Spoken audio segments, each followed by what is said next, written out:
ఎందుకంటే ఈరోజు ఆంటర్ప్రెన్యూర్స్ వీళ్ళు బాగుంటేనే ఎంప్లాయ్మెంట్ క్రియేట్ అవుతుంది, స్టేట్కి రెవెన్యూ వస్తుంది. ఇప్పుడున్న పరిస్థితుల్లో లో కాస్ట్ ప్రొడక్ట్స్ ఉన్నటువంటి బంగ్లాదేశ్ కానీ వేరే కంట్రీస్ కానీ ఇంపోర్ట్స్ రావటం వల్ల, అదేవిధంగా పత్తి రైతులకి ఈల్డ్ ఎక్కువ లేకపోవడం, తక్కువ ఈల్డ్ రావడం వల్ల వాళ్ళకి గిట్టుబాటు ధర కాకపోవడం, వాళ్ళని సపోర్ట్ చేయడం కోసం మినిమం సపోర్ట్ ప్రైస్ గవర్నమెంట్ వాళ్ళని ఆదుకోవడం ఒక విధంగా పెట్టడం వల్ల వీళ్ళకి అది వైబిలిటీ కాకపోవడం వల్ల మిస్ మ్యాచ్ జరుగుతూ ఉంది ఈ రోజున. దీనికి మూల కారణాలు సీడ్స్ క్వాలిటీ పెంచి రైతులకు ఈల్డ్ పెంచితే వాళ్ళకి ఆదాయం పెరుగుతుంది, వీళ్ళకి ఇన్పుట్ కాస్ట్ తగ్గే విధంగా ప్లాన్ చేస్తే వీళ్ళు సర్వైవ్ అవుతారు. ఇవన్నీ కాకుండా ఇక్కడ ఉన్నటువంటి కాటన్ని ginning, spinning, weaving, fabric work ఇక్కడ ఉంది. దీని తర్వాత అడ్వాన్స్డ్ ప్రాసెసింగ్ చేసి ప్రోడక్ట్ చేసే విధంగా చేయాలి. దాదాపు 400 కోట్ల రూపాయల దాకా అవుతుందంటున్నారు. వీళ్ళు ఇక్కడ ఉన్నటువంటి వ్యాపారవేత్తలు అంత డబ్బులు పెట్టుకోలేనటువంటి పరిస్థితి. సెంట్రల్ గవర్నమెంట్ నుంచి ఏదైనా 50% అన్న సబ్సిడీ వస్తే వాళ్ళు పెట్టుకుంటే ఎండ్ టు ఎండ్ సొల్యూషన్ వస్తుంది, ఎంటైర్ ఇండస్ట్రీ బాగుపడుతుంది అనేది వాళ్ళది. అవి కాకుండా వీళ్ళకి కొంచెం పవర్ అవి కొన్ని లోకల్ స్టేట్ గవర్నమెంట్కి సంబంధించిన ఇష్యూస్ ఉన్నాయి. ఇవన్నీ నేను ఎంపీ గారు అర్థం చేసుకున్నాను.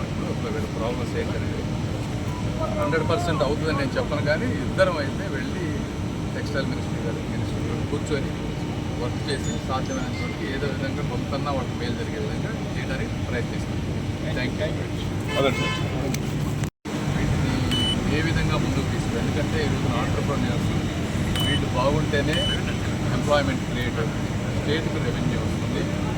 ఇప్పుడున్న పరిస్థితుల్లో లో కాస్ట్ ప్రొడక్ట్స్ ఉన్నటువంటి బంగ్లాదేశ్ కానీ వేరే కంట్రీస్ కానీ ఇంపోర్ట్స్ రావటం వల్ల, అదేవిధంగా పత్తి రైతులకి ఈల్డ్ ఎక్కువ లేకపోవడం, తక్కువ ఈల్డ్ రావడం వల్ల వాళ్ళకి గిట్టుబాటు ధర కాకపోవడం, వాళ్ళని సపోర్ట్ చేయడం కోసం మినిమం సపోర్ట్ ప్రైస్ గవర్నమెంట్ వాళ్ళని ఆదుకోవడం ఒక విధంగా పెట్టడం వల్ల వీళ్ళకి అది వైబిలిటీ కాకపోవడం వల్ల మిస్ మ్యాచ్ జరుగుతూ ఉంది ఈ రోజున.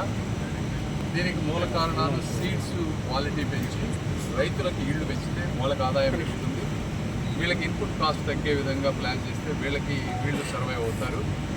ఇవన్నీ కాకుండా ఇక్కడ ఉన్నటువంటి కాటన్ని ginning, spinning, weaving, fabric work ఇక్కడ ఉంది. దీని తర్వాత అడ్వాన్స్డ్ ప్రాసెసింగ్ చేసి ప్రోడక్ట్ చేసే విధంగా చేయాలి. దాదాపు 400 కోట్ల రూపాయల దాకా అవుతుందంటున్నారు. వీళ్ళు ఇక్కడ ఉన్నటువంటి వ్యాపారవేత్తలు అంత డబ్బులు పెట్టుకోలేనటువంటి పరిస్థితి. సెంట్రల్ గవర్నమెంట్ నుంచి ఏదైనా 50% అన్న సబ్సిడీ వస్తే వాళ్ళు పెట్టుకుంటే ఎండ్ టు ఎండ్ సొల్యూషన్ వస్తుంది, ఎంటైర్ ఇండస్ట్రీ బాగుపడుతుంది అనేది వాళ్ళది.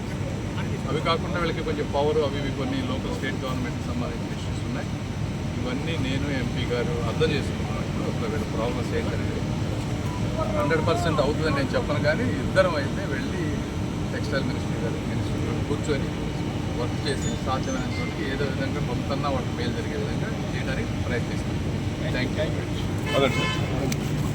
వీటిని ఏ విధంగా ముందుకు తీసుకు, ఎందుకంటే ఈరోజు ఆంటర్ప్రెన్యూర్స్ వీళ్ళు బాగుంటేనే ఎంప్లాయ్మెంట్ క్రియేట్ అవుతుంది, స్టేట్కి రెవెన్యూ వస్తుంది. ఇప్పుడున్న పరిస్థితుల్లో లో కాస్ట్ ప్రొడక్ట్స్ ఉన్నటువంటి బంగ్లాదేశ్ కానీ వేరే కంట్రీస్ కానీ ఇంపోర్ట్స్ రావటం వల్ల, అదేవిధంగా పత్తి రైతులకి ఈల్డ్ ఎక్కువ లేకపోవడం, తక్కువ ఈల్డ్ రావడం వల్ల వాళ్ళకి గిట్టుబాటు ధర కాకపోవడం, వాళ్ళని సపోర్ట్ చేయడం కోసం మినిమం సపోర్ట్ ప్రైస్ గవర్నమెంట్ వాళ్ళని ఆదుకోవడం ఒక విధంగా పెట్టడం వల్ల వీళ్ళకి అది వైబిలిటీ కాకపోవడం వల్ల మిస్ మ్యాచ్ జరుగుతూ ఉంది ఈ రోజున.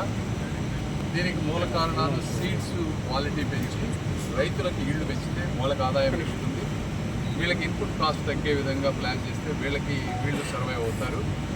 ఇవన్నీ కాకుండా ఇక్కడ ఉన్నటువంటి కాటన్ని ginning, spinning, weaving, fabric work ఇక్కడ ఉంది. దీని తర్వాత అడ్వాన్స్డ్ ప్రాసెసింగ్ చేసి ప్రోడక్ట్ చేసే విధంగా చేయాలి. దాదాపు 400 కోట్ల రూపాయల దాకా అవుతుందంటున్నారు. వీళ్ళు ఇక్కడ ఉన్నటువంటి వ్యాపారవేత్తలు అంత డబ్బులు పెట్టుకోలేనటువంటి పరిస్థితి. సెంట్రల్ గవర్నమెంట్ నుంచి ఏదైనా 50% అన్న సబ్సిడీ వస్తే వాళ్ళు పెట్టుకుంటే ఎండ్ టు ఎండ్ సొల్యూషన్ వస్తుంది, ఎంటైర్ ఇండస్ట్రీ బాగుపడుతుంది అనేది వాళ్ళది. అవి కాకుండా వీళ్ళకి కొంచెం పవర్ అవి కొన్ని లోకల్ స్టేట్ గవర్నమెంట్కి సంబంధించిన ఇష్యూస్ ఉన్నాయి. ఇవన్నీ నేను ఎంపీ గారు అర్థం చేసుకున్నాను. ఇప్పుడు వీళ్ళ ప్రాబ్లమ్స్ ఏంటనేది 100% అవుతుందని నేను చెప్పను, కానీ ఇద్దరం అయితే వెళ్ళి టెక్స్టైల్ మినిస్ట్రీ గారు కూర్చొని వర్క్ చేసి సాధ్యమైనంత వరకు ఏదో విధంగా కొంతన్నా వాళ్ళకి మేలు జరిగే విధంగా చేయడానికి ప్రయత్నిస్తాం. Thank you.